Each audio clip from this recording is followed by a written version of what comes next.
Blog Talk Radio. Hello, everyone in the franchise world. My name is Paul Segreto, and this is Franchise Today. Today we're in our fourth week in our 7-part legal series, and I'm joined today, as always, with my co-producer, Joe Caruso. Joe, welcome to today's, we're at the midway point of our legal series. Yeah, we've had some action-packed and fun-filled shows, and we've got more great shows to come. You know, Joe, I think really today's show, as we talk about franchise compliance basics, earnings claims / FPRs, is really an interesting topic right in the middle of the series, because no matter what we talked about, previously with franchise outsourcing last week with Mark Kirsch, the week before social media and technology with Lee Plave, of course, the series started with private equity and franchising with Lane Fisher, and great shows coming up, which I'll get you to tell us a little bit about here in a second. But I really feel today's show is really the centerpiece, because without franchise sales, and really what we'll be talking about is franchise sales best practices, especially from a legal perspective, is really the cornerstone that everything hinges upon. So I really think that it's perfectly placed within the series, and I'm definitely looking forward to listening to our guest again on Franchise Today, and specifically within this franchise legal series, Warren Lee Lewis of Akerman Senterfitt. But before we get into that, why don't you just give us a snapshot of what to expect as we head down the home stretch in our third annual franchise legal series? Oh, I'm happy to do it. And Paul, I do think you're exactly right in talking about today's show on franchise compliance basics and earnings claims, especially since, this being the centerpiece, it was no accident that this is the topic and that Warren is our guest today, because the whole series really, the underlying theme is compliance, and it's really what franchisors and franchise professionals struggle with all the time, because there's a lot of misinformation, there's a lot of mythology and romanticism associated with compliance, and a lot of times they're learning the compliance basics from people who maybe are not quite compliant, and I think that the whole series helps promote those best practices and dispel some of the mythology and the misinformation that's out there. And there's not a better lawyer to have on than Warren, since he wrote a great book, the Franchise Seller's Handbook, and he lives and breathes compliance and is able to communicate that to his clients, and he's graciously agreed to communicate it to our audience. But moving on to the rest of the series, we've got litigation and technology and franchising. It's complicated with Ken Prine.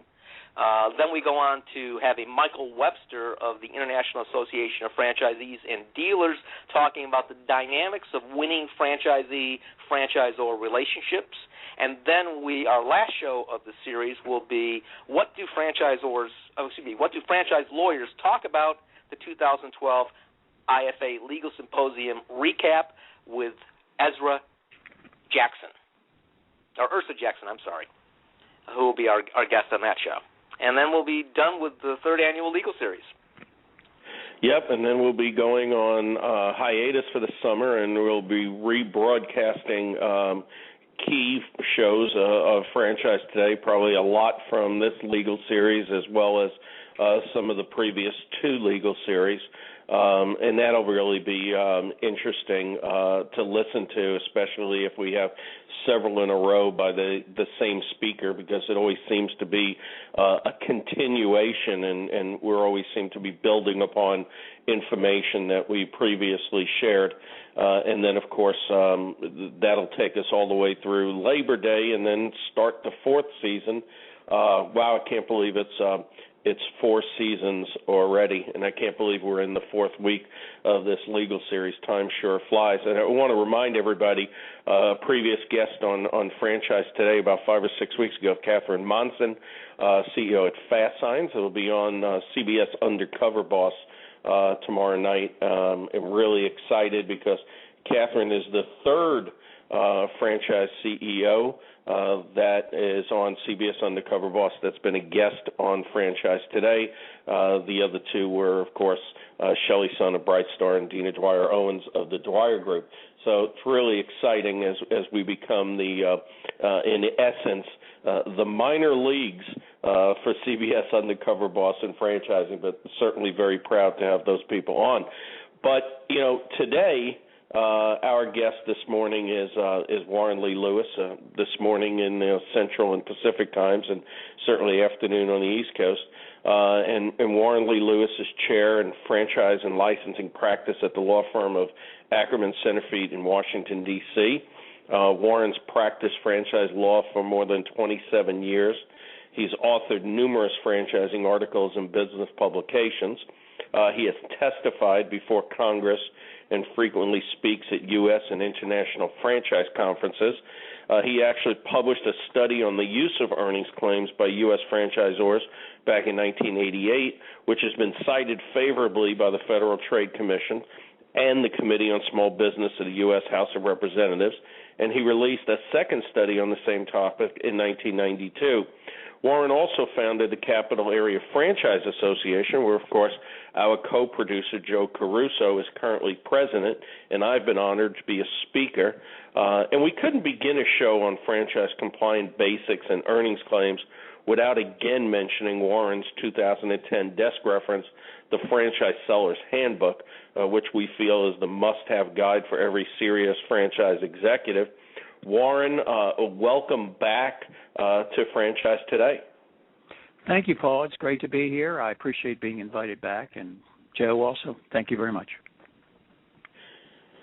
Well, we really appreciate you taking the time to kind of dispel some myths and take us down the path with respect to, earnings claims, FPRs, compliance basics. And I know in our little introduction that we put out there online, we really feel that you have a great way of taking our listeners down that whole path of the who, what, where, when, and how of franchise disclosure laws, the culture of compliance, key opportunities, pitfalls and penalties associated with franchise sales, and hopefully be able to share a little bit more insight and perspective to our listening audience about FPRs, because it seems like, as Joe said, a lot of them have a misconception of it or like to avoid it. So we'll just dive right into it. And, you've had a great deal of experience coaching and advising startup franchisors through established franchisors, big and small. What are some of the common trouble areas or better, areas of confusion that you've recognized when it comes to the FTC franchise rule, whether it be, and state franchise and business opportunity disclosure laws? What is some of that confusion that you've seen? Well, the confusion comes from primarily the fact that there's not one law. There are about 41 primary laws and probably hundreds of other laws that peripherally apply to franchise sales. But the main law is the FTC franchise rule. And then you have various state franchise disclosure laws, some of which require registrations. And then you have business opportunity laws that require disclosure. So in that setting, there's so much opportunity for miscommunication, misunderstanding, confusion, because the laws are not consistent. The Federal Trade Commission follows its own rules, and each of the states can follow their own rules, and they're not necessarily consistent. I mean, just some of the areas that I see very, very common misconceptions. Some people think that the Federal Trade Commission requires some type of filing. There is no filing with the Federal Trade Commission. It just has a rule, and you're supposed to follow the rule. And if you don't, then they can come after you. Whereas the states do require filings. Not all of them do, but 10 of them require full registration. Some of them, 6 of them, require notices, and then other states also require notices. So there's a difference there between the FTC and the states. Also, the Federal Trade Commission now, under the amended FTC rule, really focuses on the sale of the franchise. And so sometime, at least 14 calendar days before the sale, or before you collect any money from the prospective franchisee, you're required to deliver an FDD, a franchise disclosure document. Now, so that's the focus on sale, but in the states, they focus on offer and sale. And under the state laws, an offer would mean any time that you're talking to someone. So there's confusion. Some people think, oh, geez, if I'm just talking to somebody in a state, am I really covered? Yes, you are really covered. You may not be covered under the FTC rule, but you are covered under the state law. So you need to know where that prospect is located. And the other misconception is if you're complying with the FTC rule, then you must be complying with all the state laws. That's not correct. The FTC rule creates a minimum set of requirements, and then the state laws can add to those requirements. They can't take away from the requirements at the federal level, but they can definitely add to the requirements, and they do add to the requirements. For example, at the FTC level, if things change and there's some material difference that you need to let people know about, you're not required, except quarterly, to update your disclosure document. However, at the state level, if things change, if there's a lawsuit filed against you or some other adverse event occurs, you have to immediately or promptly update your disclosure document. So those are some areas where there's, franchisers think, oh, I'm covered because I'm complying with the FTC rule. Well, that may not be enough, depending on where you're located or where the prospect is located. So basically, it's not enough just to have the documents in place. It really takes a full understanding, and I think obviously one check mark in the negative column for the document mills that are out there for sure. And it is a complex world, and given the changes with the 2008 FTC rule. And, of course, the harmony and disharmony with states' rules that regulate franchising. If you would, Warren, walk us through the required practices, the ones that are imperative for a franchisor to get right. Okay. And you had mentioned it earlier. We can look at it from the different angles: who, what, where, when, and why, and also how. And in terms of in terms of the requirements that apply to who's required to do things, the franchisor, its directors and officers definitely have requirements imposed on them. And then anyone who acts as a franchise seller for a franchisor is covered by the requirements. And a franchise seller is basically anyone who is a liaison between the franchisor and the prospective franchisee during that sales process. And so that could include brokers, consultants, employees of the franchisor, or anyone else who's representing the franchisor. So they're covered by the requirements. And then the franchisees, state regulators, and FTC people are not covered by the requirements, but they're there to watch to see if you are complying, and if you aren't, they have remedies against those who are covered by the requirements. In terms of what is involved, the minimum required is an updated franchise disclosure document, and that includes all your agreements, your financials, various receipts and disclosures. Then in certain states, you're required to be registered with the state. And then in terms of the other requirements apply to your marketing materials, your internet communications, website, and then the final agreements that you present to the prospect. Where you are located and where the prospect is located are extremely important because the requirements change. If you're located in a certain state and they're located, for example, in Maryland or Illinois, New York, or California, you probably need to be registered to talk to those people. If they're located in Pennsylvania or some other non-registration state, then you may not. You may be able to talk to them without having to register anywhere.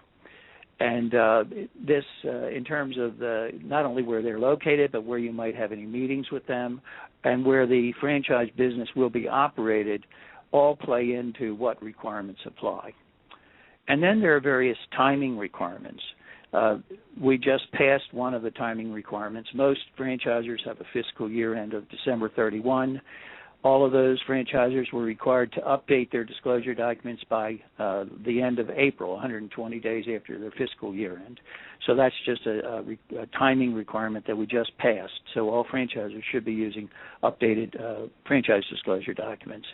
And then offers and sales need to be made while registrations are effective. So no offers and sales can be made before a registration becomes effective or after it becomes effective. And then when you're dealing with a prospect, you have to give them the franchise disclosure document at least 14 calendar days before they sign any binding contract or pay you anything. And then if you provide them, you will be required to provide them with final agreements for their signature. You should wait 7 calendar days. You're actually required to wait 7 calendar days in most situations before you have them sign those contracts. In terms of why, basically the requirements are there because the regulators want you to provide franchisees with appropriate information before they purchase franchises, and they, from your standpoint as a franchisor, you don't want to be penalized. So that would be why you need to comply with those requirements. And then finally, how, and I addressed this in the Franchise Seller's Handbook, this is not something you can do off the top of your head. You really do need some legal advice as you go along, and you can't possibly know the rule in every situation because the requirements don't always fit common sense. Often they go against common sense, but they are the requirements, so you have to follow them. And so you have your basic steps of compliance. There are about 11 of those. You have special disclosure situations, such as renewals and transfers. And then during the sales process, you have certain activities that are permitted and certain activities that are prohibited. And so you have about a total of 32 basic rules. And then different rules apply, whether you're using paper, electronic, or having face-to-face meetings. So a lot of requirements. It depends on where you are, who you're dealing with, and you shouldn't do it on your own. You do need guidance as you go along from someone who knows that knows all the legal requirements. Well, certainly you went through all the questions, and we left out why. And of course, the answer to that is it's because it's the law, right? It's the law, and right. The why you comply is that if you don't comply, there are penalties. So, and you want to make the why too. The basic why is you want to make franchise sales first of all. So, and you want to make them you want them to stick. I mean, the worst thing is to make a franchise sale, train the person, and then find out weeks or months later that you did something wrong in the process, and then have to go through the potentially some type of rescission or offer them to refund their monies. I mean, it's just not something. It's a waste of effort for everyone. Sure.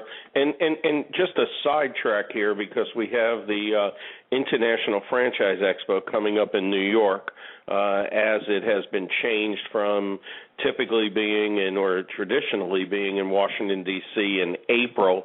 Now we'll be in New York at the Jacob Javits Convention Center. It'll be Father's Day weekend. And, of course, New York being one of the registration states. I mean, how does franchise registration work with this expo coming up and this 3-day window of working with candidates in New York? Well, as you mentioned, I mean, it was previously in Washington, D.C., where you weren't required to be registered.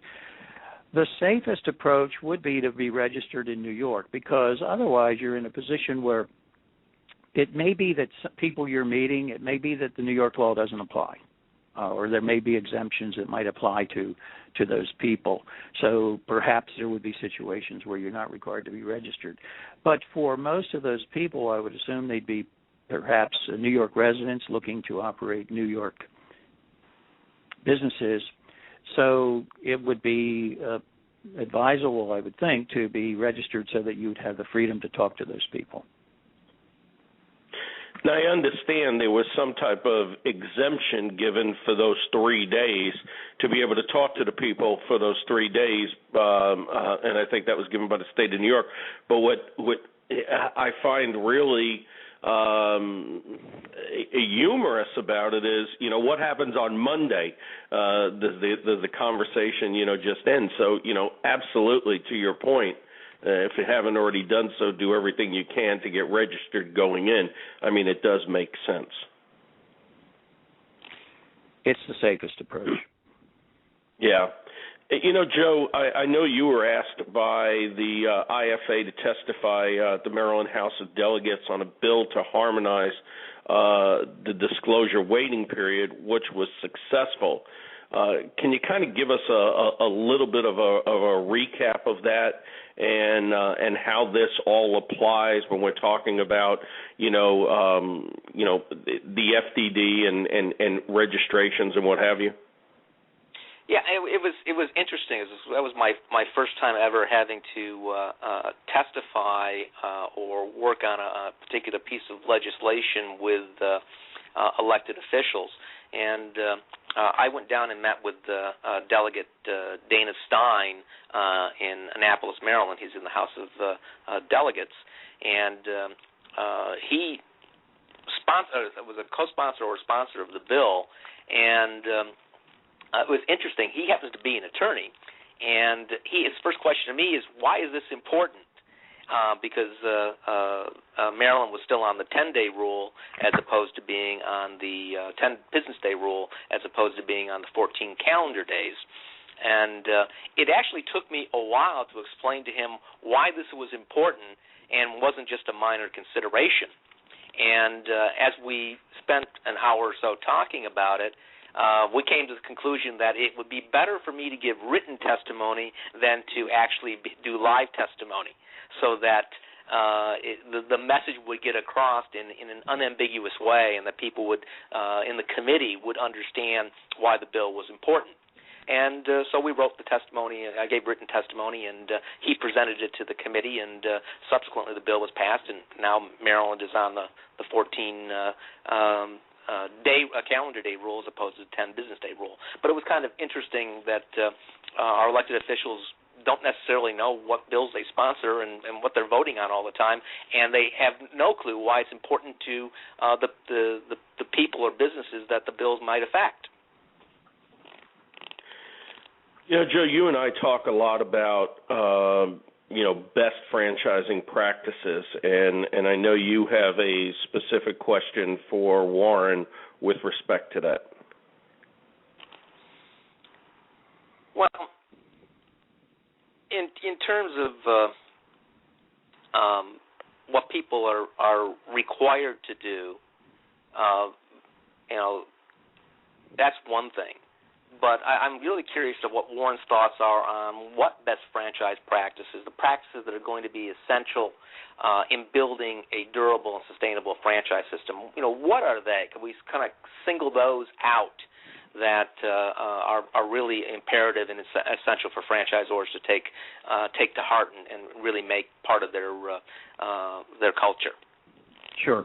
Well, I mean, yes, there are many, many requirements, but in terms of best practices, I would rank 4 as being the top 4 best franchise practices. Number 1 would be that there be a culture of compliance within the franchise organization, and that must be top down.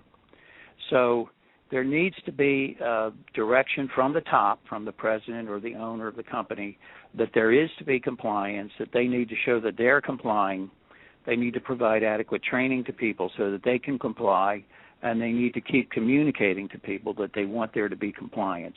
If there isn't that, then people tend to drift away from all of these various technical rules, which they can be criticized. Oh, they're just technicalities, but if just that technicality can get you into trouble and require you to have to give refunds or enter into orders with states and be penalized. So there needs to be that culture. rather than a culture of, we'll never, no one's going to complain, or we'll keep them happy. I see that, and it may work for a while, but it doesn't work long term. The number two would be that there be someone in the company who's strong and knowledgeable, who can say no, particularly to franchise salespeople. So, and that generally is best. It's best to be an administrative type person, not the president or the vice president of sales, because they're focused on other broader issues and don't really have the time to, when Monday morning comes and the salesman wants a disclosure document for Maryland, the president often is just not going to have the time to focus on, are we properly registered, et cetera. Whereas if you have a sales administrator, they would say, we're not registered yet. You need to wait a certain amount of time, or yes, we can, and give them the appropriate disclosure document. Without that, you just have people, if they can just pick the disclosure document off a desk someplace and use it, they may not be using it at the right time, in the right place, or even the right version of it. And then the third important best practice is that there be systems in place. They could be based on software that's used by the company. There could be written procedures. That would be the best thing to have, some basic written procedures and checklists. It could be on the computer. It could be in paper. And there should be a good filing system to keep track of when communications occurred, keep receipts. I mean, by law, you have to have receipts, but it's good to have receipts even if it weren't required by law, because then you know exactly when the person received the disclosure document. So you do need to have systems in place, and you need to have someone who follows those systems, and then periodically monitor it. I've had situations where the top executive in the company has assured me, oh, no, we have systems in place, there's no problem. And then when we take a quick look at what's happening at the administrative level, we find that the systems aren't being followed. And that is really an eye-opening situation where you put effort into developing the systems, but then you don't actually monitor them. So that's key. And then the other thing, and I mentioned this a little bit earlier, there's no way a layperson or even a lawyer, even a franchise lawyer, can off the top of their head in every situation know the rule and know what to do. It's just not possible. There are just too many variables, too many tricky situations that come up that maybe you've never dealt with before. So you need to have cost-effective and competent legal advice. Some franchisors have lawyers on staff, so they can go into the office and ask a question and get a quick answer. In many situations, you ought to have somebody on call if you don't have somebody in-house, somebody outside, who you can call and they can just give you an answer. It may just be a 5-minute telephone call where can I talk to this person in California? And the answer is yes or no, and then at least you know the answer. But to try to do that on your own, when you're not day-to-day looking at all the rules and all the interpretations of the rules, is a very dangerous thing to do. We're here on Franchise today in our fourth segment of the third annual Franchise Legal Series. Our guest today is Warren Lee Lewis of Akerman Senterfitt, and we're talking about right now franchise sales best practices. And I'm very happy to announce to our listeners that Warren will send you free of charge a signed hard copy of his indispensable and handy desk reference book, The Franchise Seller's Handbook. All you have to do is email Warren at warren.lewis@akerman.com with franchise book in the subject line. And if for some reason you forget that, just go to Franchise Today on Facebook and put in your request, and we'll make sure that Warren receives that request and that you receive the Franchise Seller's Handbook. Warren, I heard you mention building a culture of compliance within a franchise organization.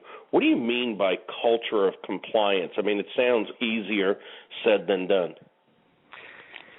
Well, I mean, you really need to be dedicated to it, and there need to be perhaps penalties if people don't comply, or hopefully you don't even get to that point. You can't just say you want to comply. You really have to show people, and it's generally in the smaller companies in particular, the president or the owner needs to show them that they comply, they seek they're willing to spend the money that it takes and maintain the systems that it takes to comply. If there's a feeling that, oh yes, it's just we have to do it, it's too bad, what a pain, it can get that filters down, and people view it as a painful experience. It may be painful, but it's important, and the culture has to be, okay, it may be painful, it may be technical, but we need to do it because long term, we're building a solid foundation here. We don't want to sell 50 or 100 franchises and then find out later that there were defects and then have a big emergency type situation develop because franchisees are saying that you did things wrong. I've seen it happen. It can destroy a system. So you need to have that culture that you're building on from a solid foundation, and people need to know that you view that as important. Sure. And we certainly don't want our listeners to feel as though they're trapped in some kind of regulatory cornfield maze with no exit. What proactive opportunities do you see for franchisors, and also what defensive tactics are there to help avoid any pitfalls? Well, I think we have to step back. I mean, we're really talking here about making franchise sales. I mean, that's the whole goal.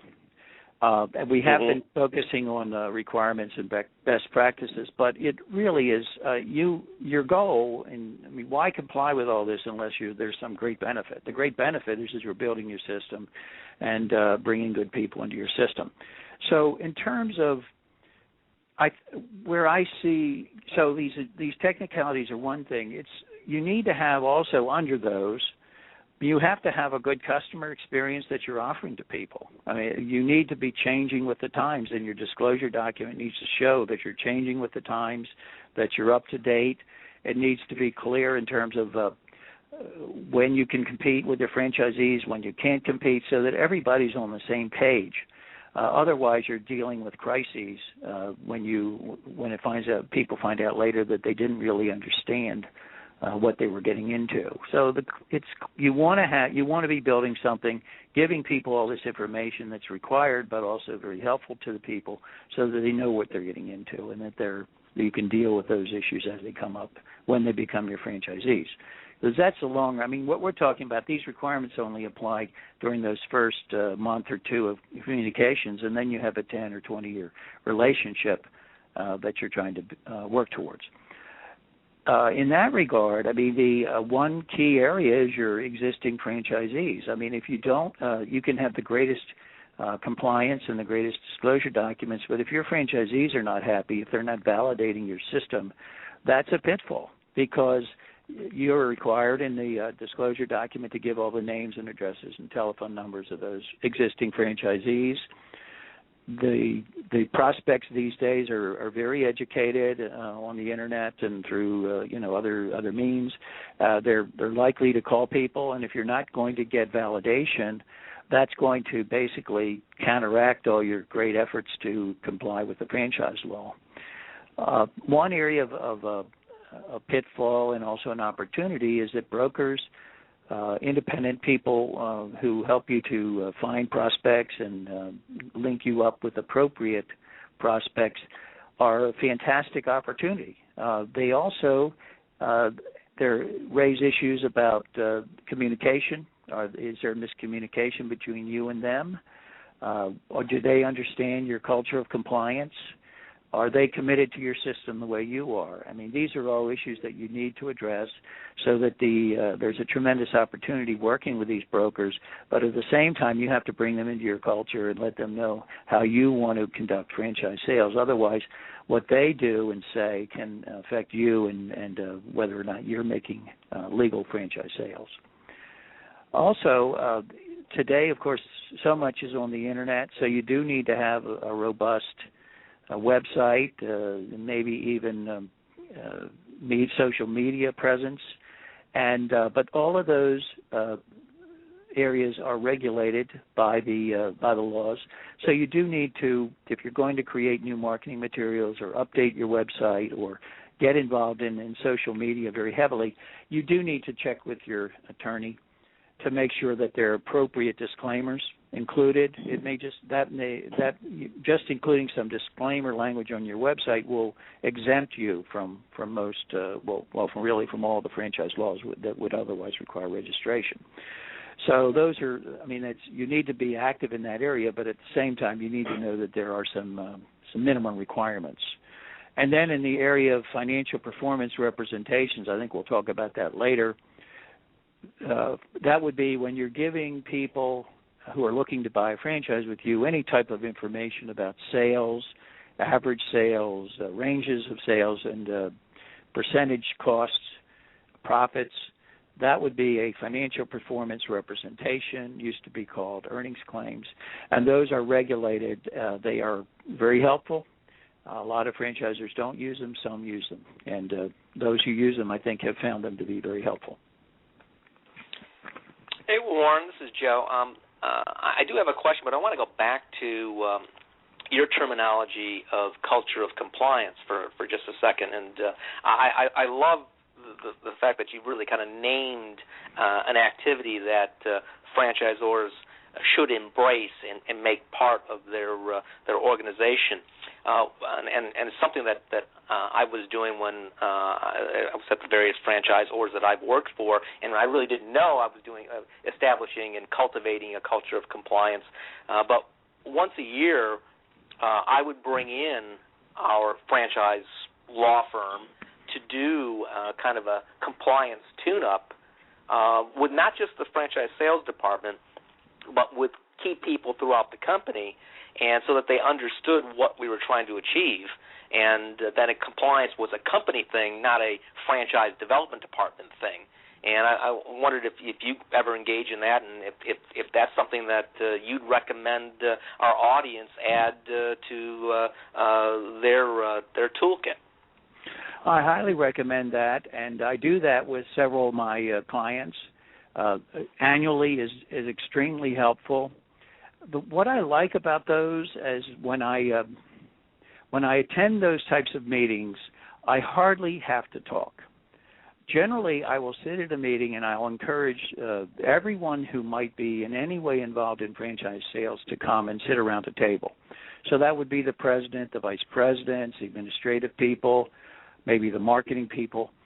And they sit around the table and basically start talking with each other about different issues.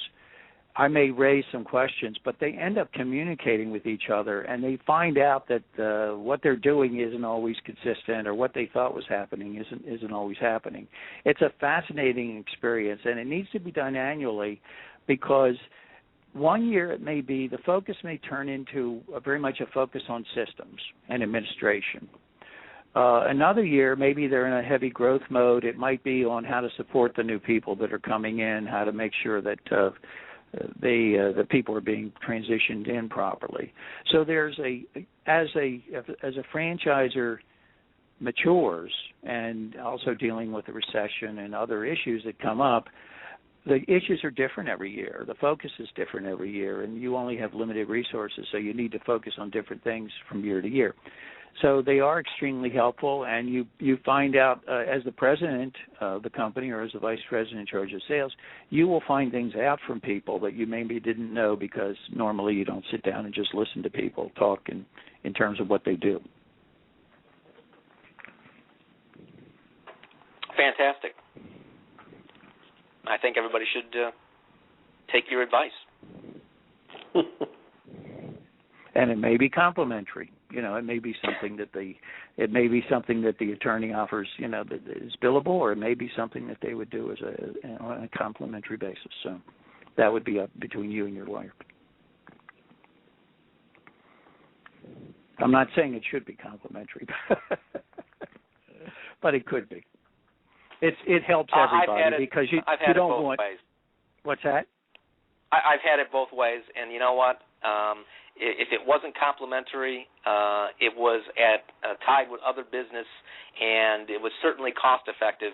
And a preventative measure like having a tune-up on compliance it can be invaluable. And once you do it, you'll realize it, because you will discover things that you might be a little embarrassed that are going on, and it gives you an opportunity to remedy those practices. Right, and there are situations where you may even have had a recent problem, and we've run into that, where they maybe have run into a problem, and maybe they didn't violate maybe they violated the law inadvertently, or made a mistake. Those sometimes those can be fixed. Not always, but sometimes they can be fixed. So why not try to fix them?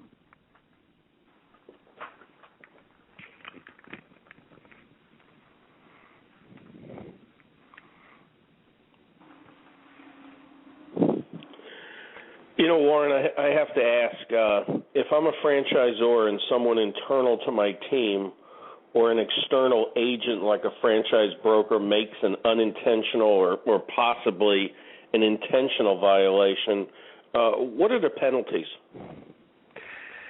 Well, I would say the most common penalty is if you do have a culture of compliance, that you'll lose the franchise sale potentially, or delay the franchise sale, because there are in many franchise systems, they have checklists.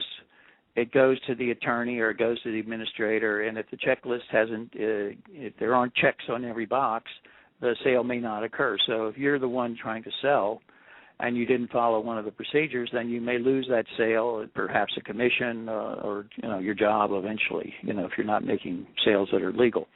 So the biggest penalty would be losing sales or delaying sales, causing problems and inefficiencies. But in terms of if it turns out that you made a mistake, and sometimes you can fix it, as I mentioned, and cure it before it causes damage. But if it turns out maybe you made a mistake, you didn't even know you made it, and then someone complains later, the most likely scenario is that there would be a private threat of some type of even arbitration or lawsuit from the actual franchisee who bought, and they would say that they were hurt by that violation. Their remedies vary by state, but they can include that they would have the right to attorney's fees, damages. Maybe they could get rescission, which would mean all their money would have to be returned to them. So there are various remedies that they could seek. It would depend tremendously on what state they're in as to what remedies they'd have. They would have there would be time periods they might have to sue within 1, 2, 3, or 4 years, depending on the law. But those are all potential penalties. I would say another very frequent penalty is that the state regulators might receive a complaint, and that could be from a disgruntled franchisee in most situations, or even a disgruntled competitor who thinks you're doing something wrong. They might go to the state and say this person's making offers for sales and they're not registered. And if that's the case, the state can investigate you and then require you to enter into some order. That order, I will not violate the law going forward, and that would be an order that would probably have an indefinite life and would have to be reported in your disclosure document indefinitely until maybe someday you could eliminate it. But that would be not only the negative of having that type of a disclosure in your disclosure document, but also the cost of disclosing and maintaining those disclosures. Probably the least likely result would be some type of a Federal Trade Commission action. The Federal Trade Commission has limited resources.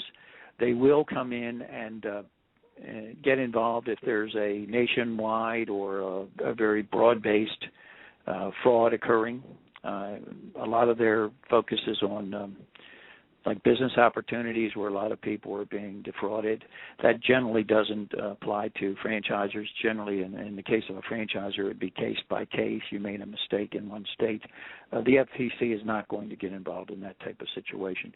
But when they do get involved, and they have in the past gotten involved against what they consider to be nationwide practices, they have significant civil penalties that they can impose.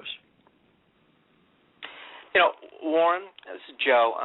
I've got a couple of questions. I was going to ask them separately, but I think I'm going to put them together. What should a franchisor absolutely not do when they discover a violation, and what course of action should they take in the instance where they've discovered a violation, either through their administrative controls and good practices that they have, or they get surprised by it because they don't have the controls in place. The thing you should absolutely not do is ignore it. If you ignore it, you don't even know if it's fixable. You don't even know how bad it is. You don't even know what penalties are involved. So don't ignore it. It needs to go to a person who can make a decision about how to deal with it.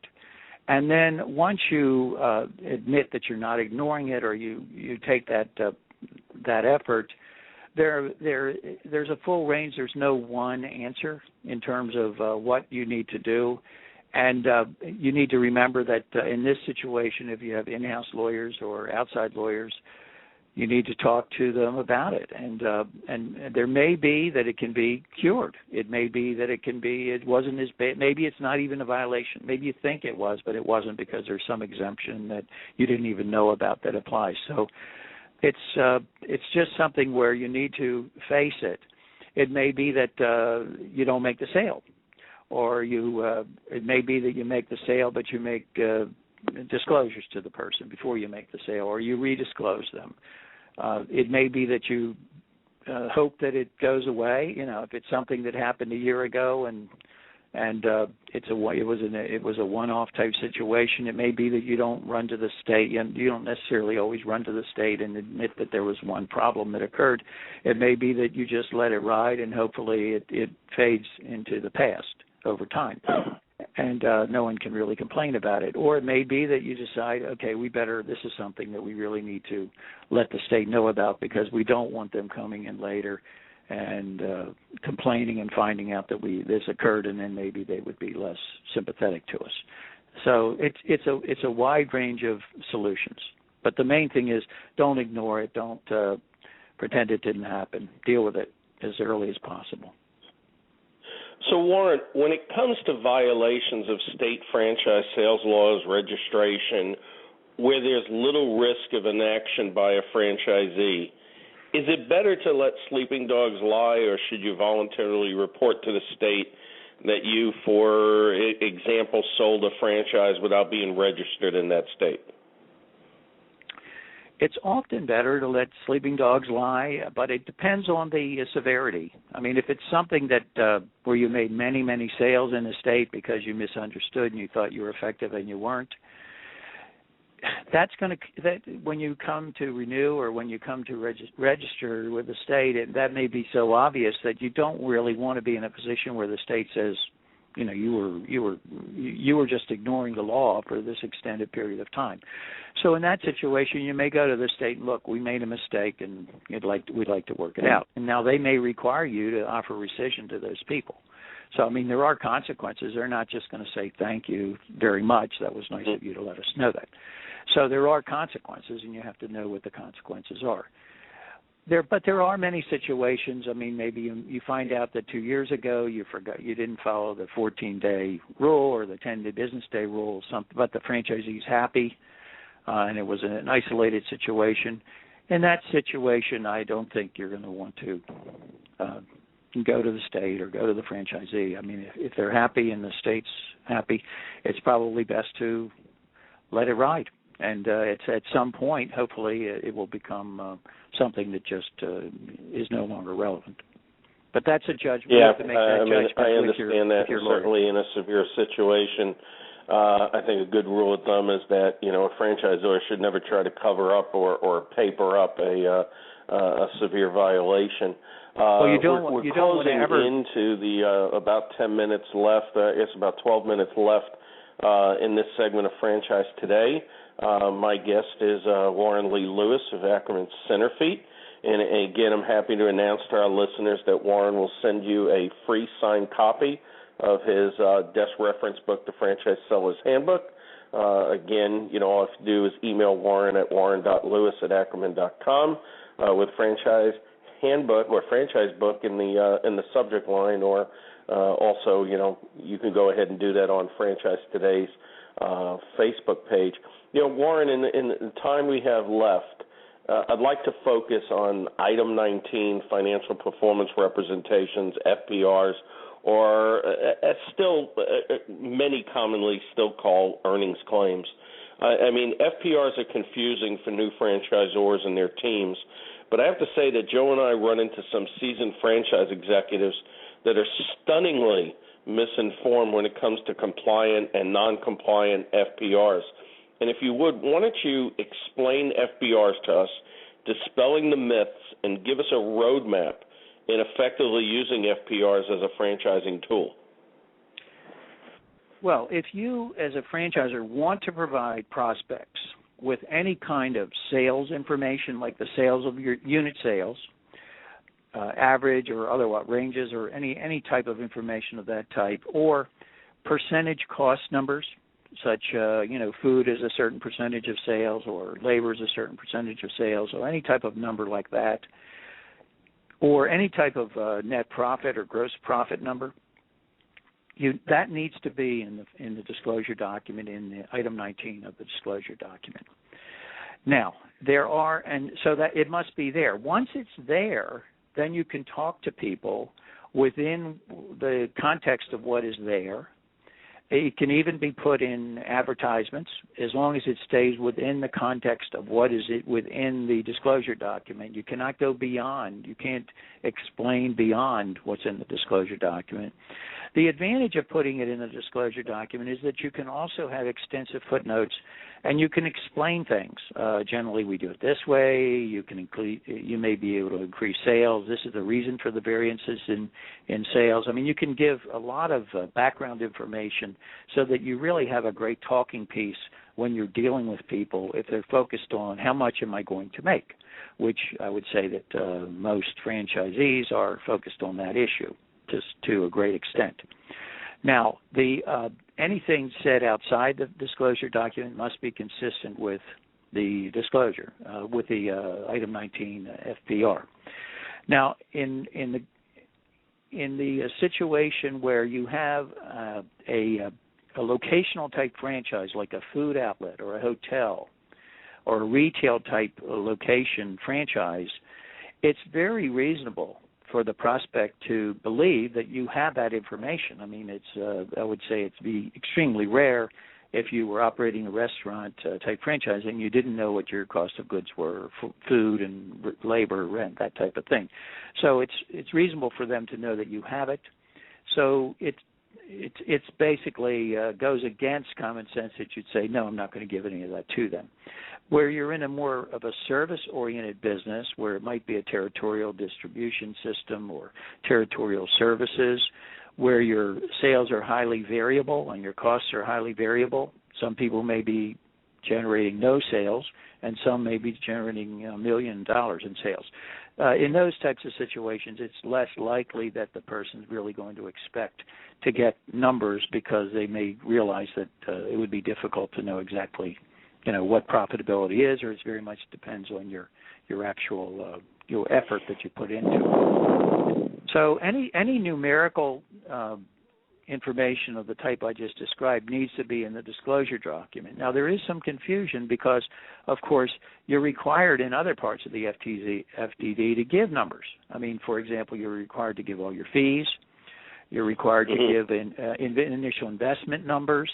So you are in some ways required to give information, which is sort of like an earnings claim, but in other situations you're prohibited from giving it. Now, you're never, ever prohibited from giving it. You're just permitted to give it, and that's your choice. I would say 20 to 30% of franchisors choose to do it. That means about 70% don't do it, and they still make franchise sales.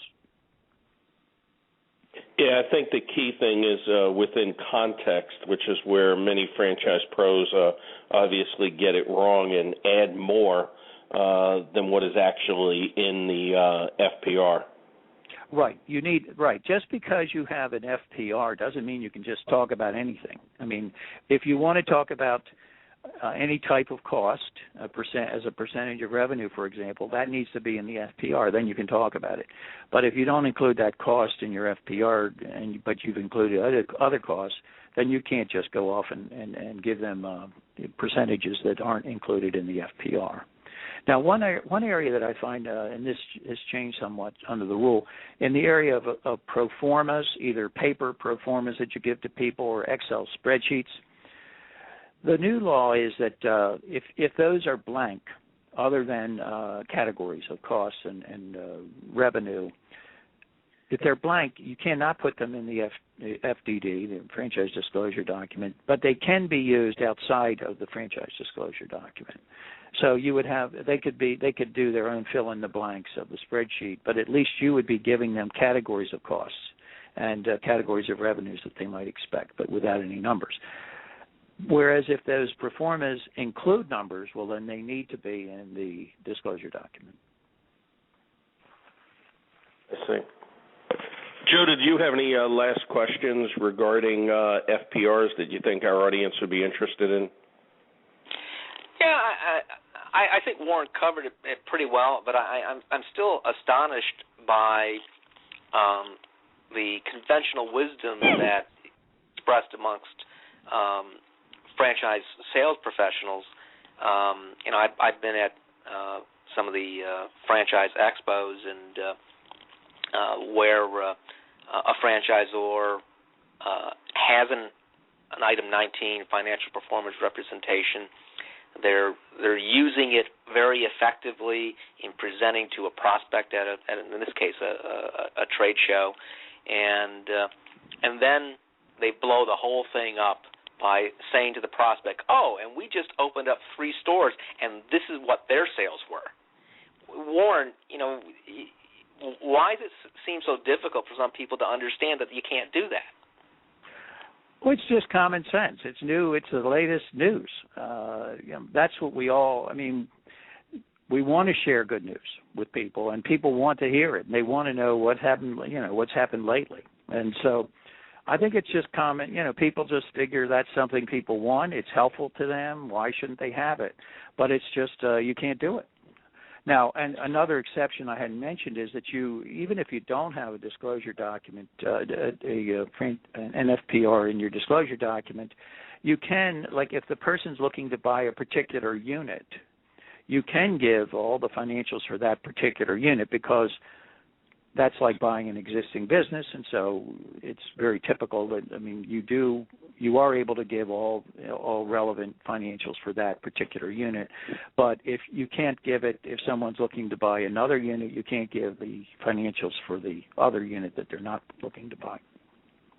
Yeah, Warren, I had an interesting call a while back from a franchisor that asked me, and they said they've got a really great candidate. This company had an earnings claim, but the franchise prospect didn't think it was enough, and they came up with an interesting idea based on what you just said, that they knew that there was a resale that was in a neighboring state. It wouldn't be something that candidate would be interested in buying, but they wondered if it would be okay if they told that candidate to pose as a buyer and get that information from the broker that was handling that resale. I told them that would be a bad idea. Yes, I would say. Yeah, it has to be real.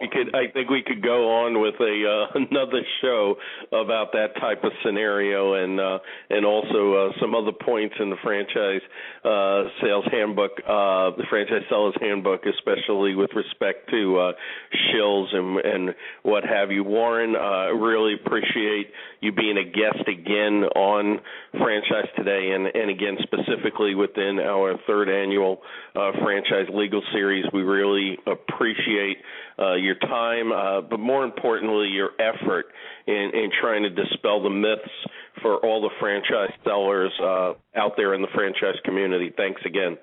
Thank you. I want people to make franchise sales that are good.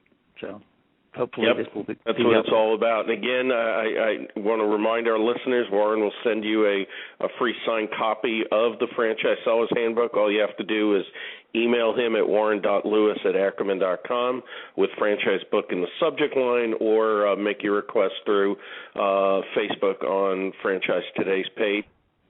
Joe, again, thanks for another great show. Tell us real quick about next week's show. Well, next week's show we've got Ken Prine, and he's going to talk about litigation, and I think we're going to learn some new things about litigation. There's always something new and interesting happening, and we look forward to having Ken on the show. Well, until then, my name is Paul Segreto, wishing you the best, the very best, in this great thing we call franchising. Franchise Today is out.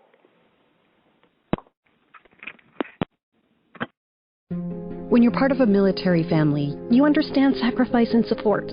So at American Public University, we honor your dedication by extending our military tuition savings to your extended family. Parents, spouses, legal partners, siblings, and dependents all qualify for APU's preferred military rate of just $250 per credit hour for undergraduate and master's level programs. American Public University. Value for the whole family. Learn more at apu.apus.edu/military.